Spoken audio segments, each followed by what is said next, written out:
की 2 minute series में आपका टॉपिक है सीबेट 2030 प्रोजेक्ट। तो बहुत सिंपल सा प्रोजेक्ट है, बट सिंपल होने की वजह से बहुत ज़्यादा चांसेस होते हैं कि हम इनकी एप्लीकेशंस को शायद सही से ना समझ पाएँ, तो इसके लिए हम वो भी एंड में डिस्कस करेंगे। तो what is the project all about ना? सीबेड 2030 प्रोजेक्ट, नाम से ही पता चल रहा है कि सी बेड यानी कि वर्ल्ड के ओशन फ्लोर को ये मैप करने की बात करते हैं। और रिसर्चर्स ने रिसेंटली जो है इस प्रोजेक्ट के अंतर्गत almost 1/5 of the ocean floor को मैप कर लिया है। This was the news item. अब अगर आपसे कोई ऑब्जेक्टिव पूछ ले कि सीबेट 2030 प्रोजेक्ट का ऑब्जेक्टिव क्या है, तो ऑब्वियसली आपको पता है कि वर्ल्ड के ओशन फ्लोर्स को मैप करना चाहते हैं by 2030 with the help of all available bathymetric data. Bathymetric data क्या होता है? बेसिकली बैथीमेट्री होती है study of under water depth of ocean floors या under water depth of some sort of lake floors as well. तो उससे associated जो भी डेटा है उसको बैथीमेट्रिक डेटा कहते हैं। तो कभी कभी एक टफ शब्द देकर भी आपको कंफ्यूज किया जा सकता है। This is something you should easily remember. Second important चीज जो कि बहुत ज़्यादा इंपॉर्टेंट है, जो आपको याद होनी चाहिए, क्या इंडिया डायरेक्टली इस प्रोजेक्ट से एसोसिएटेड है? तो ध्यान रखना, सीबेट 2030 एक कोलैबोरेटिव प्रोजेक्ट है between Nippon foundation of Japan and general bathymetric chart of the oceans. अब ध्यान रखना कि ये जो general bathymetric chart of the oceans है, इसकी सिग्निफिकेंस क्या है? ये वर्ल्ड की इकलौती इंटर गवर्नमेंटल ऑर्गेनाइजेशन है जिसके पास मैंडेट है कि वो जो है एंटायर ओशन फ्लोर को मैप कर सकती है। तो आपको गेबको के बारे में भी पता होना बहुत ज़्यादा ज़रूरी है। ये अपने आप में एक इंडिविजुअल क्वेश्चन जो है आ सकता है। ठीक है। तीसरी चीज जो आपको यहां से पता चली, इंडिया बहुत डायरेक्टली इन्वॉल्व नहीं है। बिकॉज इंडिया बहुत डायरेक्टली इन्वॉल्व नहीं है इसमें, राइट? तो इसकी वजह से क्या होता है कि इन पे बहुत एलैबोरेट क्वेश्चंस नहीं आ पाते, सिंपल क्वेश्चंस आते हैं। ठीक है। अब सिमिलरली अगर मैं आपको बताऊं कि ये शुरुआत कब हुई थी, तो 2017 में यूएन ओशन कॉन्फ्रेंस में this project was launched. And the most important thing would be कि ये जो प्रोजेक्ट है ये यूएन के SDG 14 को केटर करता है। SDG 14 क्या है?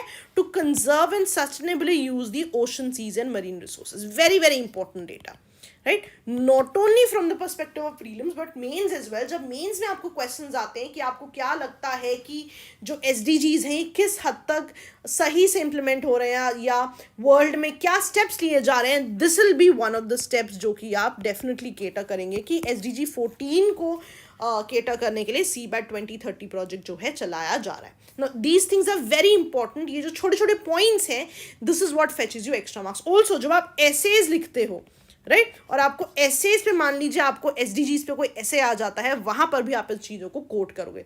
तो it's very important to prepare these factual datas very well because आपको एग्जाम्पल्स में ये बहुत ज़्यादा यूज आते हैं। नेक्स्ट, ऐसा क्यों किया गया, ये प्रोजेक्ट सेटअप क्यों किया गया? अगर आप इनके ऑफिशियल वेबसाइट पे जाओगे तो वो कहते हैं कि इन द पास देखा गया है सैटेलाइट्स या प्लेन्स हैं जो ऐसे इंस्ट्रूमेंट्स कैरी कर रहे थे जिनसे ओशन फ्लोर को रीड किया जा सकता था, उनके बारे में डेटा किया जा सकता था। ये बहुत ज़्यादा डेटा देते थे लेकिन बहुत हाई क्वालिटी इंफॉर्मेशन, बहुत ज़्यादा डेप्थ तक नहीं देते थे, राइट? और रेजोल्यूशंस भी बहुत अच्छे नहीं थे। इसलिए ये पूरा प्रोजेक्ट शुरू किया ताकि और हाई क्वालिटी इंफॉर्मेशन जो है आपको मिल सके, राइट? अब एक और चीज जो आपको एग्जाम में पूछी जा सकती है, इसका थोड़ा सा एनालिटिकल एस्पेक्ट प्री में पूछा जा सकता है। कभी कभी आपको क्वेश्चन आता है what might be the possible advantages या applications of this particular project, ऐसे क्वेश्चंस आते हैं। कभी कभी आपने देखा होगा क्वेश्चन आता है कि 3-4 ऑप्शंस दिए होते हैं, what might be the advantages of nano technology, what will be the possible consequences of XYZ things. तो ऐसे क्वेश्चंस आप देखोगे एनालिटिकल डेफिनेटली हर बार पेपर में आते हैं। तो अगर आप देखो कि इस प्रोजेक्ट के हिसाब से इनकी ऑफिशियल वेबसाइट कहती है कि एक बार आपको डेप्थ और शेप ऑफ ओशन फ्लोर के बारे में पता लग जाए तो आपको ओशन सर्कुलेशन के बारे में, राइट, जो रिसोर्सेज हैं उनके बारे में, जो बहुत से क्लाइमेट से एसोसिएटेड फिनोमेनाज है लाइक टाइड, सुनामी, फोरकास्टिंग, उनके बारे में आपको डेटा और बेटर पता लग जाएगा। कई बार आप देखते हैं एनवायरनमेंट में चेंजेस हो रहे हैं, उनके बारे में आप डेटा कलेक्ट कर सकते हो, राइट? ऑल्सो लेट्स से कि कई बार आपने न्यूज़ में देखा होगा बहुत सारी अंडर वाटर पाइपलाइंस या केबल्स लगाने की बात है, उसके लिए भी डेटा कलेक्ट बेसिकली हो जाता है आपके लिए, right? So this is one thing that you have to know अगर आपको एनालिटिकल क्वेश्चन आ जाता है प्रीलिम्स में। अब एनालिटिकल क्वेश्चंस का एक लेवल 2 भी आता है। लेवल 2 कैसे आता है कि मान लीजिए यहाँ पे लिखा हुआ है कि आपको ओशन सर्कुलेशन की अंडरस्टैंडिंग के बारे में बेटर नॉलेज हो सकती है। अब हो सकता है उसको और छोटे छोटे पार्ट्स में तोड़ दे। फॉर एग्जाम्पल इंडियन एक्सप्रेस में आर्टिकल आया हुआ था एंड इट सेड कि it will help in the vertical mixing of ocean water and currents, उससे एसोसिएटेड डेटा के बारे में पता लग सकता है, या वार्म और कोल्ड वाटर कैसे मूव करते हैं, वो इवेंचुअली कैसे वेदर और क्लाइमेट को अफेक्ट करते हैं, इसके बारे में भी पता लग सकता है। तो थोड़े से एक लेवल ऊपर फाफिच क्वेश्चंस भी आ सकते हैं, वो भी मेक श्योर कि आप इन चीज़ों को गलत ना करें, ठीक है। इसलिए आप देखोगे कि इन ऑप्शंस में हमेशा what may be, what might be, what are the possible consequences, ऐसी ऑप्शंस जो है आपको दिए जाते हैं। तो अगर आपको एनालिटिकल क्वेश्चन भी आता है on the applications of this particular project, that also you will be able to answer. Now बहुत ही सिंपल कंक्लूजन दिया हुआ था यहाँ पे, but it was a very good conclusion, you can use it in a lot of answers. So the conclusion said कि eventually जो है एक कोऑर्डिनेटेड इंटरनेशनल एफर्ट की ज़रूरत है, राइट, कि इस पूरे प्रोजेक्ट को कंसोलिडेट किया जाए, which will help us to map the gaps. तो कितनी ही अच्छी लाइन है। आप ये बहुत सारे एसेज या आंसर्स के आखिरी कंक्लूजन हो सकते हैं, जो ऐसे कंक्लूजन जहाँ पे आपको लिखना पड़ेगा कि एक इंटरनेशनल कोऑर्डिनेशन की ज़रूरत है, you can definitely use these lines. तो बहुत सारी सी लाइन्स होती हैं जो न्यूज़पेपर्स में आती हैं और आपको वो कहीं ना कहीं नोट कर लेनी चाहिए for your certain conclusions. Now last part जो हमेशा देखते हैं, एप्लीकेशंस क्या होंगी। फॉर एग्जांपल अगर मुझे सीबेट 2030 प्रोजेक्ट की एप्लीकेशंस की बात आती है तो एक डायरेक्ट एप्लीकेशंस होगा, यस, क्लाइमेट से एसोसिएटेड मेरे पास और डेटा आ जाएगा, राइट। तो कब अगर मुझे क्लाइमेट से एसोसिएटेड क्वेश्चंस आते हैं कि what sort of let's say steps have been taken कि क्लाइमेट चेंज को और बेटर प्रिडिक्ट किया जा सकता है, आप इसको जो है इस पर्टिकुलर प्रोजेक्ट को जो है आप कोट कर सकते हैं। आप डिजास्टर मैनेजमेंट में भी इसको कोट कर सकते हैं, क्योंकि आपने पढ़ा पीछे की सुनामीज या टाइड्स को और बेटर जो है मे बी प्रिडिक्ट किया जा सकता है। तो डिजास्टर मैनेजमेंट के क्वेश्चंस में भी आप इनको लिख सकते हैं। Again they can always ask you question about resources. For example जैसे फिशिंग रिसोर्सेज हैं या कोई और तरह के रिसोर्सेज हैं जो ओशन बेड में मिलते हैं, उनके लिए भी ये प्रोजेक्ट आपको बहुत ज़्यादा हेल्पफुल हो सकता है। ऑल्सो अगर आपको SDGs पे क्वेश्चन आ जाता है कि वर्ल्ड SDGs के लिए क्या स्टेप्स ले रहा है, तो वहां पर भी आप इस पर्टिकुलर चीज को कोट कर सकते हैं। तो आप देख रहे हैं जो हमने इनकी एनालिटिकल चीजें पढ़ी थी उन्हीं को हमने एज पॉजिटिव एस्पेक्ट्स लिख लिया।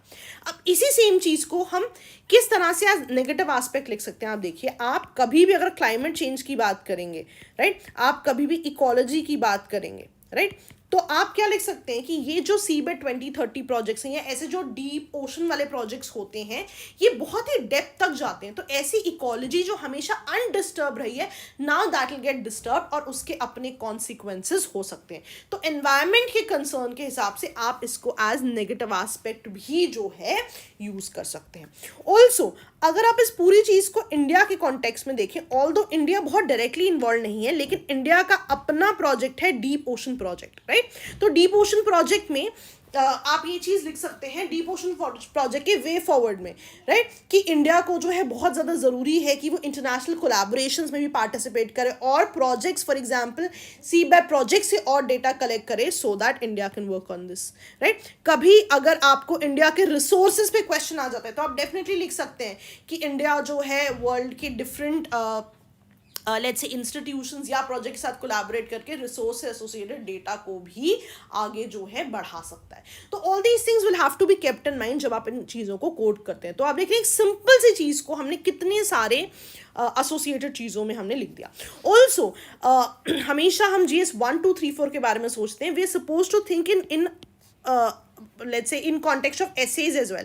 अगर आपको कभी रिसोर्सेज पे एसेज लिखने को आ जाते हैं, आप वहाँ पे इनको कोड कर सकते हैं। आपको क्लाइमेट चेंज पे कोई एसेज आ जाते हैं तो वहाँ पर आप इस चीज़ को कोड कर सकते हैं। आपको SDGs पे कोई एसेज आ जाते हैं, वहाँ पर भी आप इस चीज़ को डेफिनेटली कोड कर सकते हैं। तो आप देख रहे हो एक सिंपल सी चीज़ we used in all our GS answers and essays as well. तो this is how you are supposed to use a simple question in rather a simple point in these wide variety of topics. ठीक है जी, चलिए that was all from my end. Okay दोस्तों, bye bye.